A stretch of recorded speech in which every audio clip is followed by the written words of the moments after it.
I've been thinking for some time now about problems with archaeology. I use logic. I'm not a scientist or an archaeologist, so I can't exactly do a deep dive on how they organize or categorize the data that they collect, the evidence, their findings.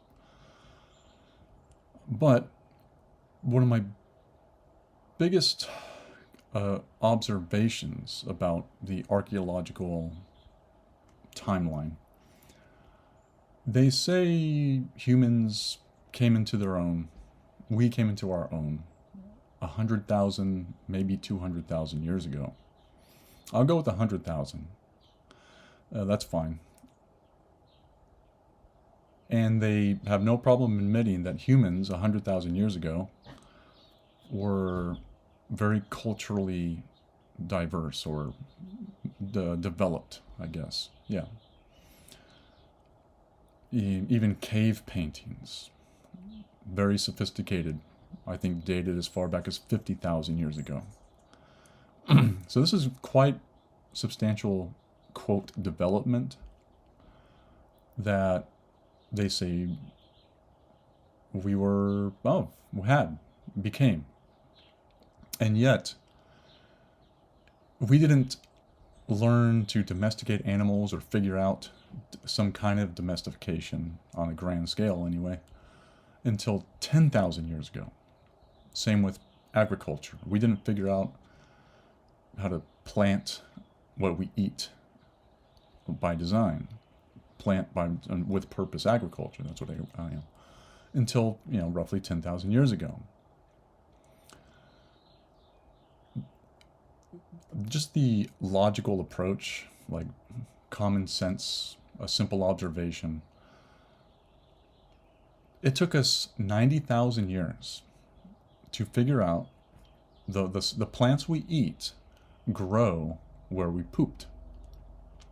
Or, the quote seeds. I don't know what they would have called them back then. The immaterial that we don't eat, I guess.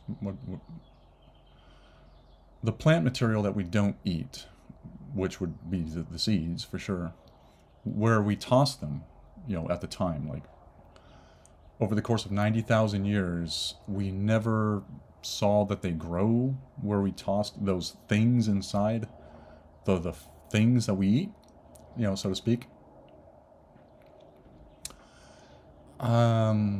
90,000 years, we're doing cave paintings, sophisticated cave paintings. We have a sophisticated culture.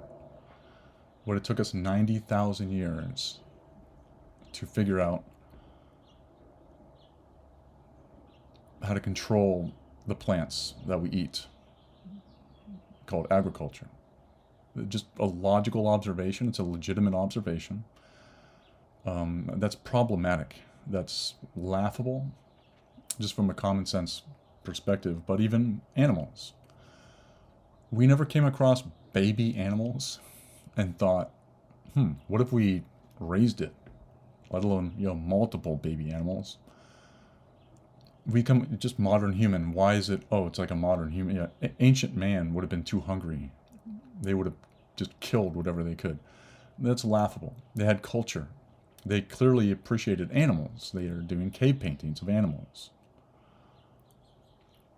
It's absurd to not think after a hunt, or like a herd of gazelle or something, and there's stranded calves, and they will kill it. For 90,000 years, not capture them, corral them, or even there's a herd, erect like a fence or something, some kind of whatever. Yeah, that's a little more less likely, but coming across baby animals and just kill them, not just raise them and see what happens and experiment because, hey, this is our food. The idea that we can't, it took us 90,000 years, just a lot from a logical perspective. It's laughable. So those are two observations I made about archaeology and why it doesn't make sense.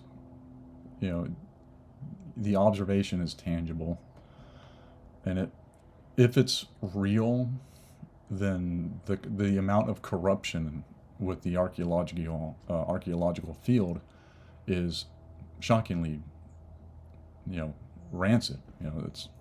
It's saturated. It'd have to be. It just does not make sense, and to allow scholars to just say, you're not a scholar, you can't comprehend, or logic, Todd, that's the dumbest thing we've ever heard. To allow scholars to say whatever, maybe they'll be kinder, but they're pretty much saying that you're too dumb. You can't make a logical observation that undermines all of archaeology. Wait, who are you to have the answer that disagrees with all of archaeology? Well, I made the observation. The observation speaks for itself. The idea that it took us 90,000 years when we're fully developed, which they fully acknowledge, even Neanderthal man, they say, had culture. Never mind, Neanderthal man had brains bigger than us. I very much no. Neanderthal man, they were men. They were humans. I don't think that they were, a transitional species from ape to man. I just no. They were humans. The fact that they had brains bigger than us, and also concerning Neanderthal man, another observation, funny enough, is based on what they observed back when they found the skull, the first Neanderthal skull. They had no science to go on, and they decided that Neanderthal man had undeveloped or underdeveloped frontal lobes, just because the forehead was, sunken in some fashion. That's the dumbest thing I've ever heard, and yet this stands. This is archaeology for you. They concluded Neanderthal man had an underdeveloped brain just because of the shape of the skull, when the shape of the skull doesn't mean jack shit. That's just a fact. They didn't have any science to know anything, and yet they concluded. Another observation, it's interesting that the oldest writing, so archaeologists would say that we know of, sure, the oldest writing that we know of dates back to 4,500 years ago. I think because it's harder to manipulate the evidence, I would say, maybe. Why they didn't manipulate it to say, the oldest writing goes back 20,000 years ago. I don't know why. I'm guessing because it was harder to manipulate. The evidence that's so easy to manipulate would be nomadic lifestyles. You can date that however far back you want. But the archaeological finds that are harder to manipulate in terms of how far back you want to go, writing, and actual kind of settlements, like the beginning of building cities and empires. The farthest back that goes, roughly 10,000 years ago. Once we supposedly figured out agriculture, which is laughable, and domestication of animals 10,000 years ago, we can now settle. We can just stay in the same spot. And, obviously the natural development is building cities. It's interesting that they just couldn't go beyond when you think in terms of Noah's Ark. Yeah, that's where I'm going with this, Noah's Ark. According to the Holy Bible, we, exited Noah's Ark 4,500 years ago, roughly, which is right when the oldest writings date to. And, these are just general observations, but they're tangible. And you could just the general reality of agenda-driven science. Archaeologists have an agenda. If you listen to them, or just atheists, it's so easy to recognize an agenda. It's any science that's driven by an agenda is going to be corrupted, manipulated. They have to stick with the narrative. Those are some observations I've made. And I totally own it. They're just observations, but it's common sense. There's no way it took us 90,000 years to figure out the benefit of capturing animals and raising them. Just the general reality of discovering baby animals, which we do all the time, modern man does. I've come across a baby bird,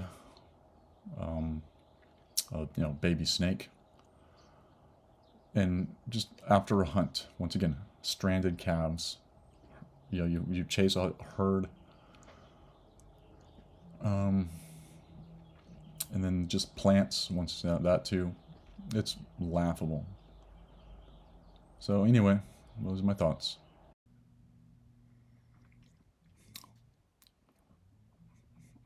I would say archaeology is a major hindrance for people who are Christian and even future or to be Christians, because it contradicts the Holy Bible. And I would say there's this observation that I have to offer. I would say divinely inspired. I wouldn't question archaeology if it wasn't for a heavenly Father, a creator that I meditate on, I guess.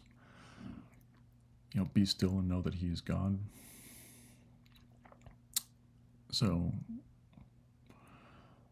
an observation that crossed my mind when it comes to a major problem with the archeological timeline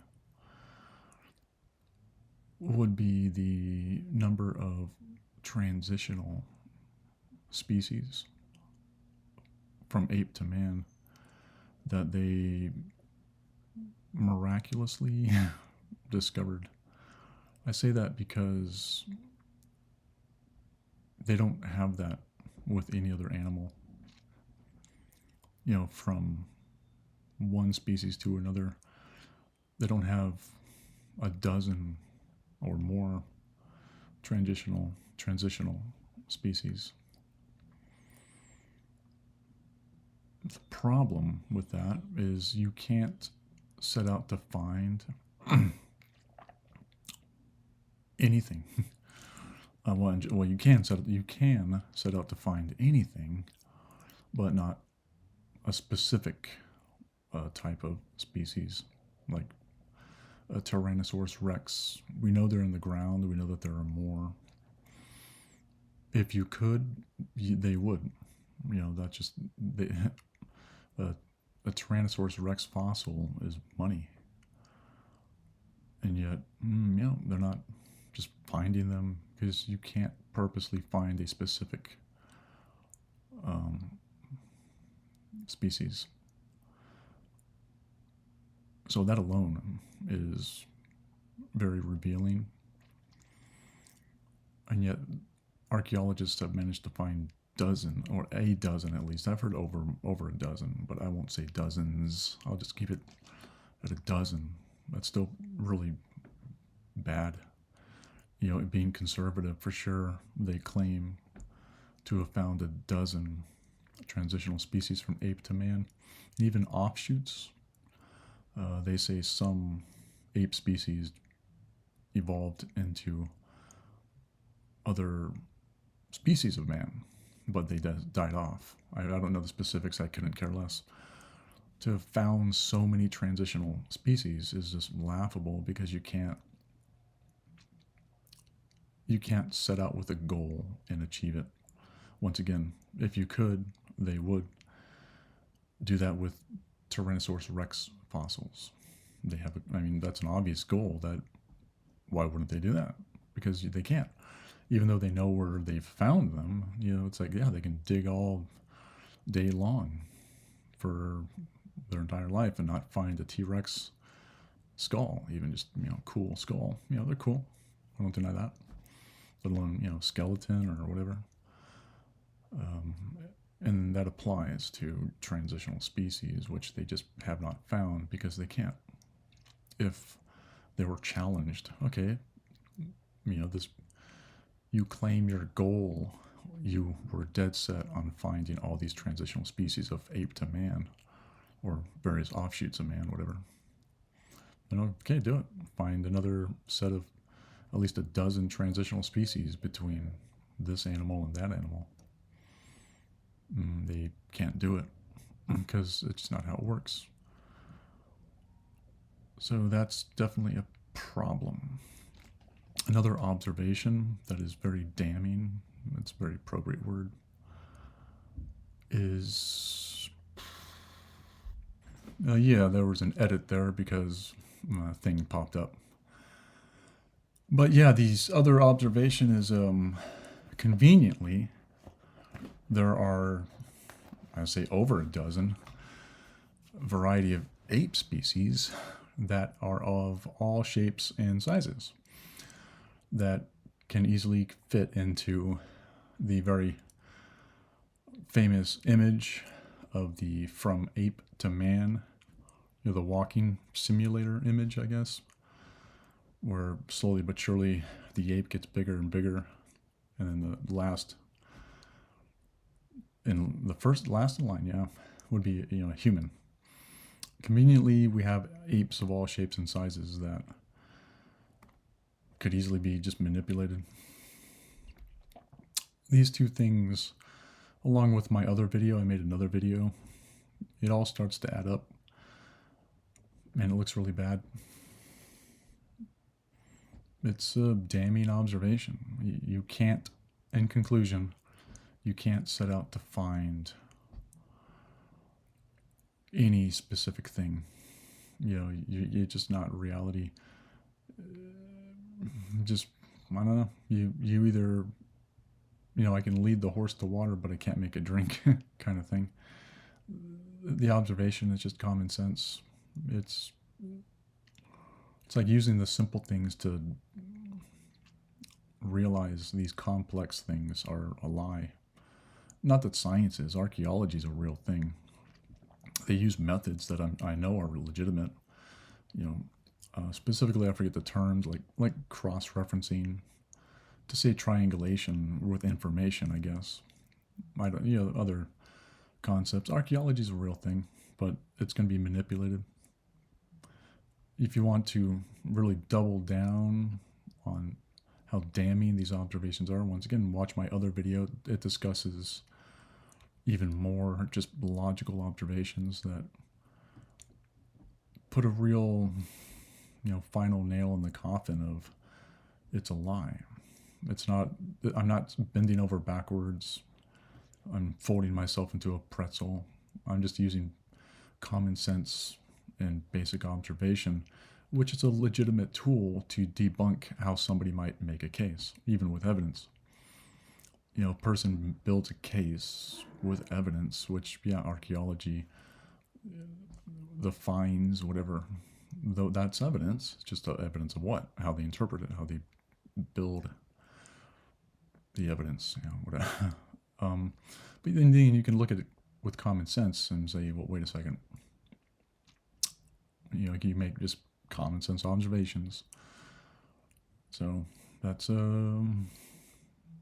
just another observation.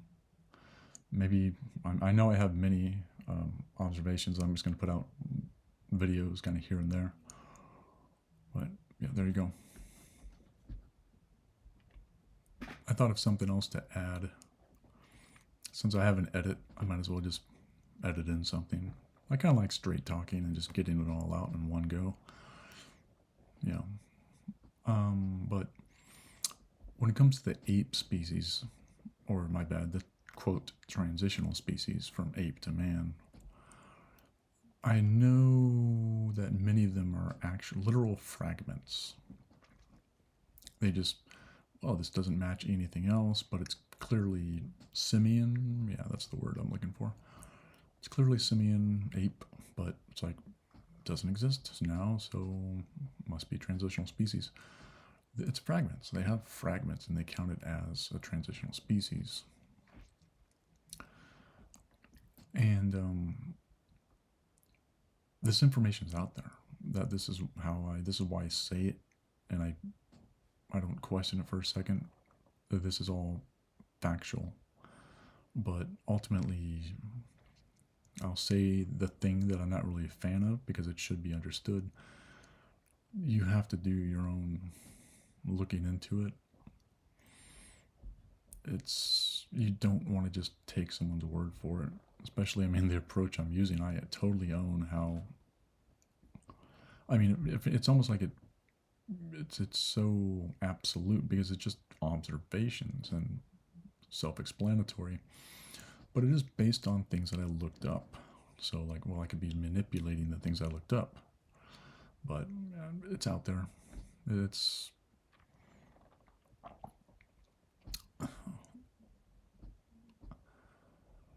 the extent that the archaeological timeline is a massive deception for people. Anything that's like a grain of truth that gives perspective, I would cling to. And I shouldn't have to say that for anybody. But this observation, when it popped in my brain, well, several of these observations in this video, the ones in this video, I understood the implication immediately. It just made sense, but I internalized it. What if someone else were to say it? I've heard many observations from people that as soon as I hear it, I understand that it's just the implications, and I take it to heart, and I'm gonna just own this one and say the implications are on that level. Because the archaeological timeline is a complete contradiction of what the Holy Bible says. And anyone who says they're Christian but takes up a lie, they're deceived and deceiving, which is a problem. Especially for those who they don't cling to deceptions. They know, well, this is a contradiction of what the Holy Bible says, so no. But ultimately, because it's widely held, it hinders. It hindered me. It killed me probably quite a few times in my early years, especially. But that's why I can comprehend, when maybe, who knows, over the course of a couple years, whatever, this logical conclusion would just kind of pop in my brain, and I would immediately understand the implications of it. So I'll throw that out there, even though I don't think I have to. There's this idea that applies to anyone where you simplify it all with, if you have ears to hear, well, there's a thing here. But hey, to each their own. I'm not a big fan of explaining the explanation, explaining why you should listen. There you go. That's it. Obviously, this whole video is explaining something, but there's this disconnect that I see people give into, and I'm going to do it this once so I can reference it. Explaining why I should explain. And, I kind of give in some personal experience as to, like, why no one would have to explain to me if what I'm hearing sounds logical. And I can immediately recognize the implications. No one has to explain why I should listen to the explanation. But we have a tendency to do that. So it occurred to me, I should probably do it once. That way I can just reference it. It's like, well, you didn't really explain. And like, well, I explained enough. It becomes you're explaining the explanation. You're explaining why you should listen to the explanation. And that's just not reality. That's not what we are meant to do. Definitely explain. But there are limits. I think people, they get too caught up on wrong ideas. Meaningless, I don't know what the right word would be. Who cares? I'm pretty much saying, I'm going to explain why I'm explaining one time, and then I'll just reference it after this if these videos go anywhere. But yeah, there you go.